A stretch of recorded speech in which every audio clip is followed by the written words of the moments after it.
আমার ভাবার টাইম নেই, তোমার কাছে আমার কোনো মূল্যই নেই। এরকম করতে করতে দেবরের সাথে চলতেছে অনেক দিন হয়ে গেছে। এখন হঠাৎ করে দেখি যে আমি প্রেগনেন্ট। তো আমার হাজব্যান্ড তো 6 মাস ধরে আসে না বাড়িতে, 6 মাস ধরে বাড়িতে আসে না। ওই 6 মাস আমি আমার দেবরের সাথে মানে এনজয় করতেছি, চলতেছি, ফিরতেছি, খাইতেছি, এই একই।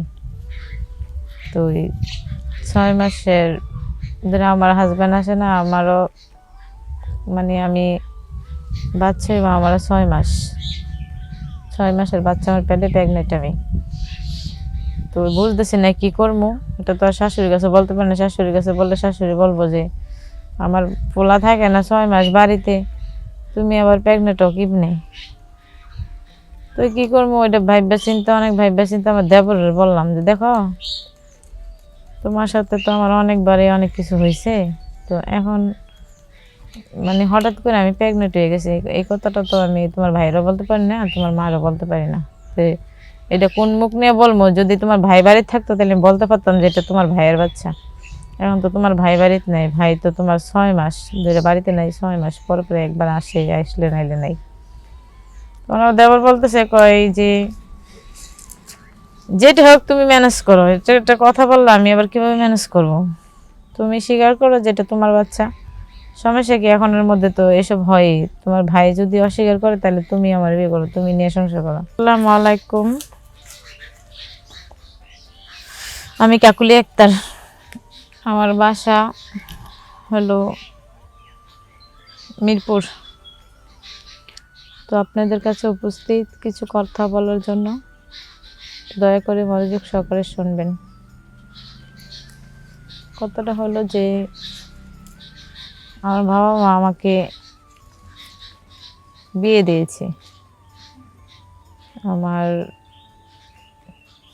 হাজবেন্ড, এরা 2 ভাই, আমার হাজবেন্ড আর আমার একটা দেবর, আর আমার শাশুড়ি, আমার শ্বশুর নাই। তো আপনার হাজবেন্ড চাকরি করেছে রংপুর, আর আমি বাড়িতে থাকি, আমার দেবর থাকে, শাশুড়ি থাকে। তো পরে আপনার একসাথে থাকি। সে মোট অনেকদিন যাবত আয় না, অনেকদিন পর পর একদিন আসে, মন চাইলে নাইলে নাই। তো কি এরকম করে কি মানুষ চলা যায়? তো এমনি চলতেছি, কি করবো, দেখি পরিস্থিতি কি হয়। তোমার শাশুড়ির সাথে থাকি, রান্না টান্না করি, খাই, মাই, একই সময়টা কাটাতেছি। তো এভাবে তো আর সময় কাটে না।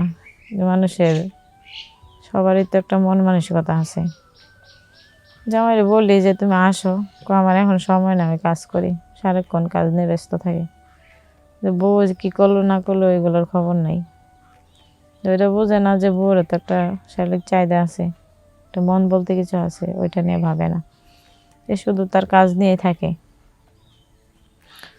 তো এরকম করতে করতে দেখা গেছে যে হ্যাঁ ও আসে না। এখন আমি কি করবো? আমিও তো একটা মেয়ে মানুষ, বুঝেনি তো, আমার তো আর এরকম বয়স হয় নাই। তো এরকম এক পর্যায়ে যায় সে আমার দেবরের সাথে, মানে দেবরে দেখলেই আমার অনেক ভাল লাগে। প্রথম প্রথম এরকম হয়েছিল না, এখন হঠাৎ করে মানে আমার হাজব্যান্ড অনেক দিন ধরে আয় না তো বাড়িতে, মানে আমার দেবরের দিকে তাকাইলে আমার হাজব্যান্ডের চেহারা ভাইসা উঠে, অনেক ভাল লাগে। যেরকম আমার মনে হয় আমার দেবরের আমি কাছে পাইলে আমার হাজব্যান্ডের পাইছি, এরকম মনে হয়। তো এরকম করতে করতে একদিন আমি বলতেছি যে তোমার আমার অনেক ভাল লাগে। ভাবি কথা বলতেছেন আমার, আমি তো ভাবতেছি আপনারা বলবো, কিন্তু ভয়ে বলি না। আপনি যদি ভাইয়ের বললে দেন, আপনার আমার অনেক ভাল লাগে। তো আমি বলছি তাহলে তো ভালোই, আমি অনেক খুশি হইলাম যে তোমার আমার ভাল লাগে, আমারও তোমার ভাল লাগে। তো তাহলে চলো আমরার মতো আমরা বাসি। আর তোমার ভাই তো যে ভাই, যে যায়, বউ কি করলো না করলো কোনো খবরও নাই, হ্যাঁ কাজ হ্যাঁ করতেছে। ফোন দিলে বলে আসবো আসবো, সময় এলে আসবো, সময় এলে। আর সময় এলে আসবো কখন? আমার যখন সময় তখন যদি তোমার না পাই, পরে আমি কি করবো? তাহলে চলো তোমার বাইরে যেতে নাই, আমরা 2জন মিলা একটু এনজয় করি। তো এরকম করতে করতে দেখা গেল যে দেবরের সাথে আমার একটা রিলেশন জড়াই গেল। দেবর আমার অনেক পছন্দ করে, আমি দেবর অনেক পছন্দ করি। এরকম করতে করতে অনেক দিন হয়ে গেল। তখন আমার হাজবেন্ড ফোন দিছে, বলতেছে কেমন আছো তুমি? বলতেছে হ্যাঁ ভালো আছি। কেমন ভালো আছি জানো না? তোমার ছাড়া কেমন থাকতে পারি? তুমি তো আমার কোনো খবরই নাও না, যে আমি কি চাই না চাই। আমার নিয়ে ভাবো তুমি? মানুষকে টাকা দিয়ে সব কিছু হয়, তুমি টাকার পিছনে পড়ে থাকো। আমার ভাবার টাইম নেই তোমার কাছে, আমার কোনো মূল্যই নেই। এরকম করতে করতে দেবরের সাথে চলতেছে অনেক দিন হয়ে গেছে। এখন হঠাৎ করে দেখি যে আমি প্রেগনেন্ট। তো আমার হাজবেন্ড তো 6 মাস ধরে আসে না বাড়িতে। 6 মাস ধরে বাড়িতে আসে না। ওই 6 মাস আমি আমার দেবরের সাথে মানে এনজয় করতেছি, চলতেছি, ফিরতেছি, খাইতেছি, এই আর কি।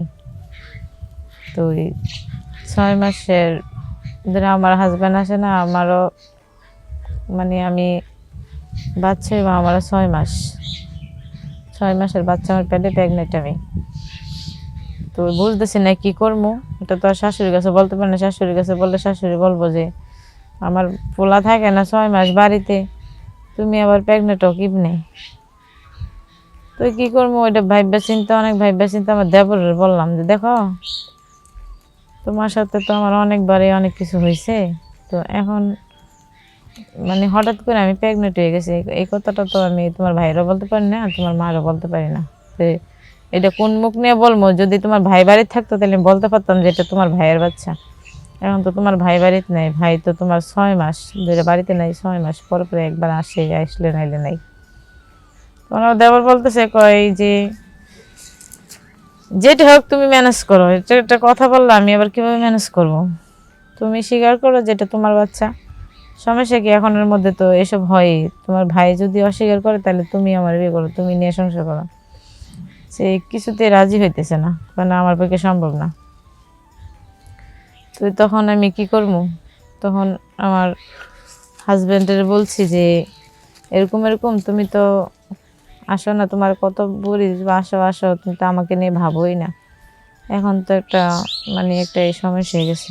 কি সমস্যা? যে তোমার ভাইয়ের সাথে মানে তোমার ভাইয়ের দিকে তাকাইলে আমি তোমারে দেখি, এই ভাবতে ভাবতে তোমার ভাইয়ের সাথে আমার একটা রিলেশন হয়ে গেছে। এরকম করতে করতে তোমার ভাইয়ের সাথে অনেক কিছু হয়ে গেছে, তার মধ্যে আমি প্রেগনেন্ট হয়ে গেছি।